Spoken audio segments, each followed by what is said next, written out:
बच्चे ने अपने प्राण नहीं तोड़ दिए। वो यातिक रूप से मैंने गुर्जर समाज में जन्म नहीं लिया, मगर मैंने बहुजन समाज में जन्म लिया है। आकाश गुर्जर मेरा भाई है, ये मेरी माँ है, इसको याद दिलाना है।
इंतजाम हो गया, अब बात करें।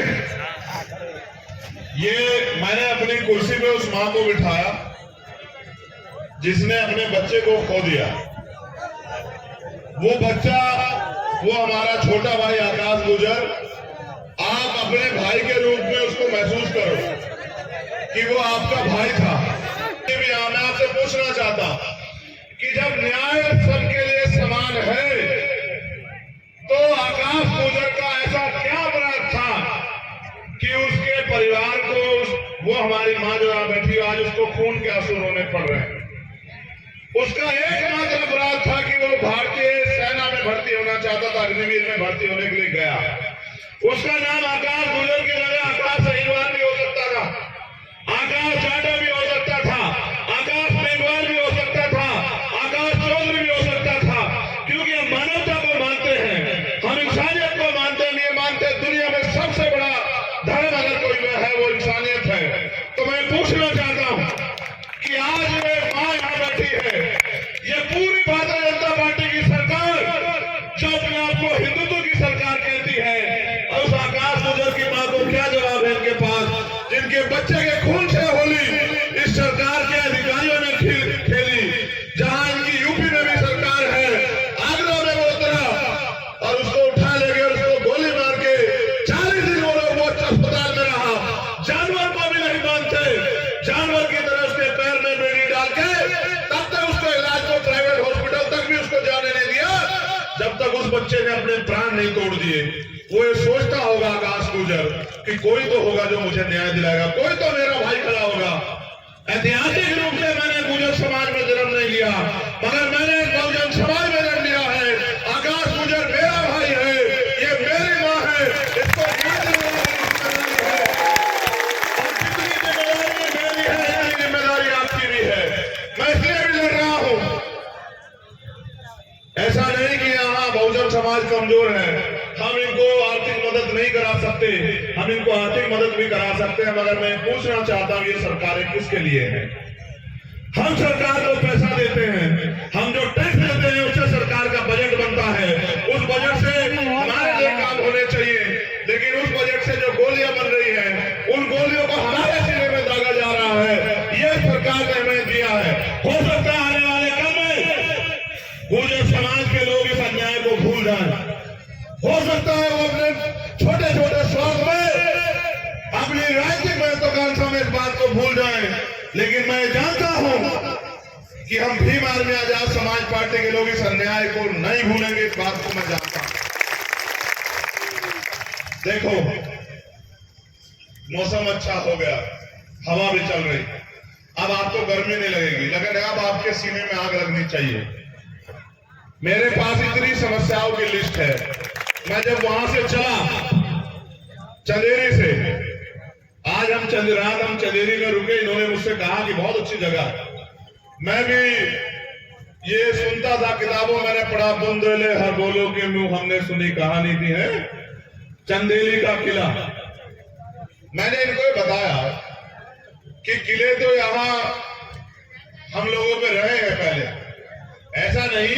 बहुजन समाज के लोगों का देश में राज सत्ता रही है, राजतंत्र में भी उनके पास राजा रहे हैं, लेकिन इस तरह की व्यवस्था इस देश में बना के उसका अगर उदाहरण सुनना हो तो गुर्जर सम्राट नीलभोज उसका उदाहरण है। अगर आपको किले ही देखने हो तो उनके देख लो। लेकिन मैंने उस किले में बताया अपने लोगों को कि इस किले में अभी आपकी हैसियत ये है कि ये किला छीनने वाले तो आप हो, लेकिन इस किले के मालिक आप नहीं बन सकते। इस लोकतंत्र में जहां बाबा साहब अम्बेडकर ने अपने 4 बच्चों की कुर्बानी देके हमें वोट का अधिकार दिलाया और ये संदेश दिया माननीय काशीराम साहब ने कि वोट हमारा, राज तुम्हारा, नहीं चलेगा, नहीं चलेगा। ये मध्य प्रदेश है, यहाँ 90% आबादी SC, ST, OBC और माइनॉरिटी के लोग भी है। आप ये सोचो इस प्रदेश में हमारी राजनीतिक हैसियत क्या है, और हैसियत अगर जांचनी हो तो आकाश गुजर की मां की तरफ देखो, आपको पता लग जाएगा हमारी बहुजन समाज की हैसियत यहाँ क्या है। अगर हैसियत देखनी हो तो जब अभी पंचायत का चुनाव आया, आप उसमें जो OBC समाज को आरक्षण मिला उसमें देख लो। और अगर हैसियत देखनी हो तो 2 अप्रैल को जब आप अपने हक अधिकारों के लिए सड़कों पे आए थे, आपके खून से होली खेली सरकार ने। हैसियत देखनी हो तो आप अपनी हैसियत देख लो कि हजारों लोगों ने जेल काटी, हमने शहादतें सही और हमारे लोगों को NSA जैसी धाराओं में बंद किया गया। मैं खुद उस समय NSA में बंद था। अपराध मात्र एक था कि हम इस तानाशाही सरकार के आगे झुकना नहीं चाहते थे और अपने लोगों के हक अधिकार की लड़ाई लड़ना चाहते थे।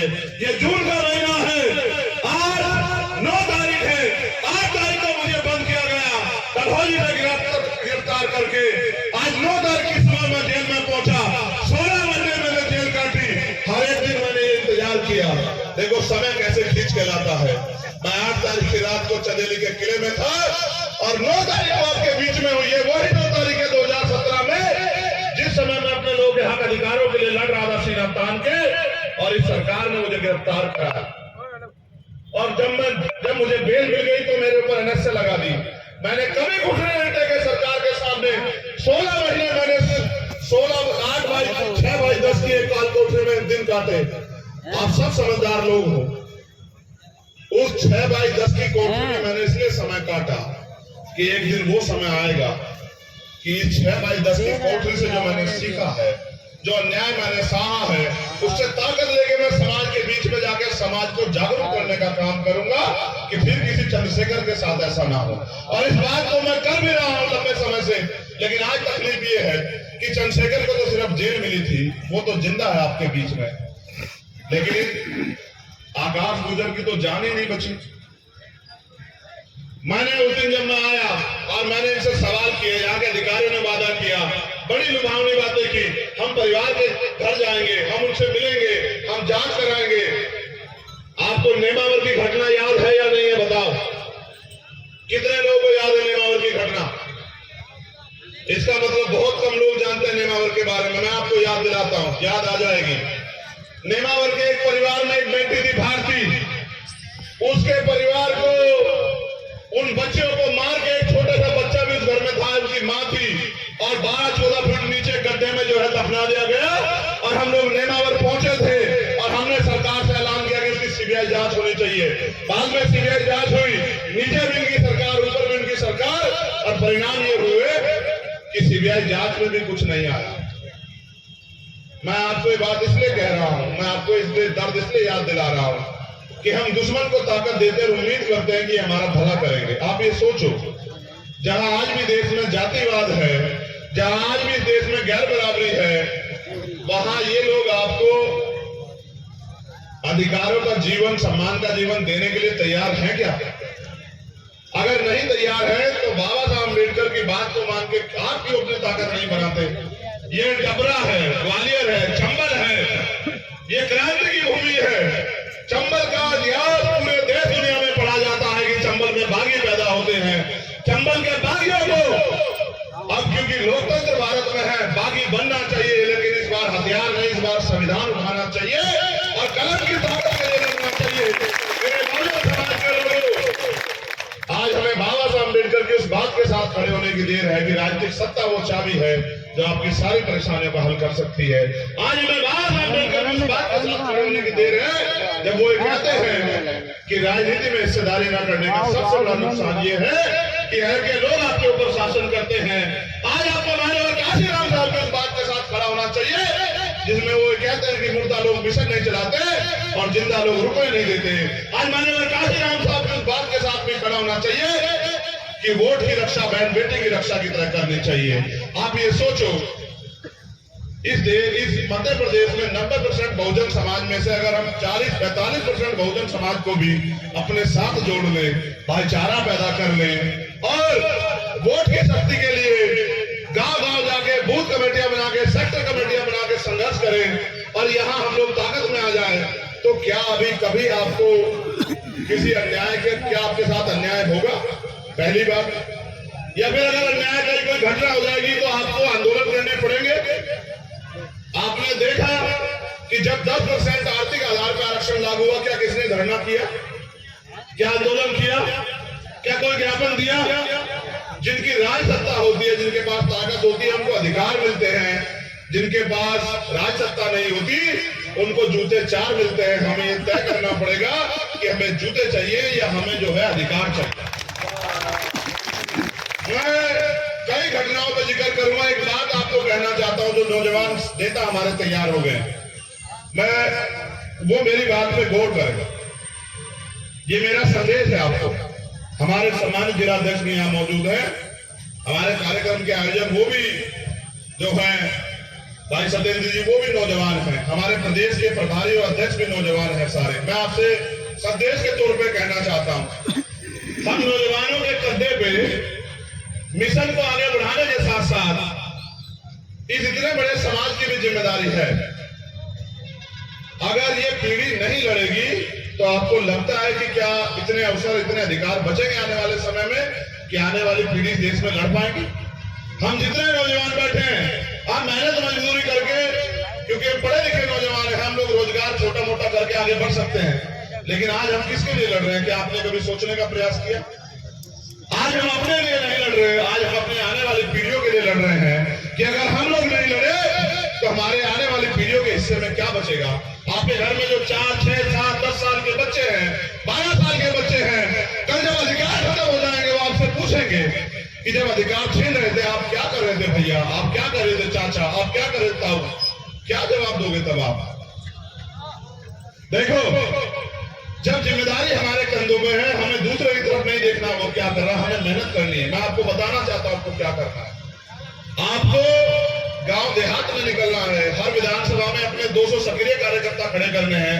उन सक्रिय कार्यकर्ताओं को, एक एक कार्यकर्ताओं को 400 बूथ होंगे मुश्किल से यहाँ विधानसभाओं में। हर एक कार्यकर्ताओं को 2 बूथ बनाने की जिम्मेदारी देनी है। जब आपके बूथ पे 30 से 35 लोग आपके संगठन से, आपकी पार्टी से जुड़ जाएंगे और वो लोग मेहनत करेंगे अगले 3 महीने, तो आप बूथ जीत के आओगे। जो बूथ जीत के आएगा वो विधानसभा जीतेगा।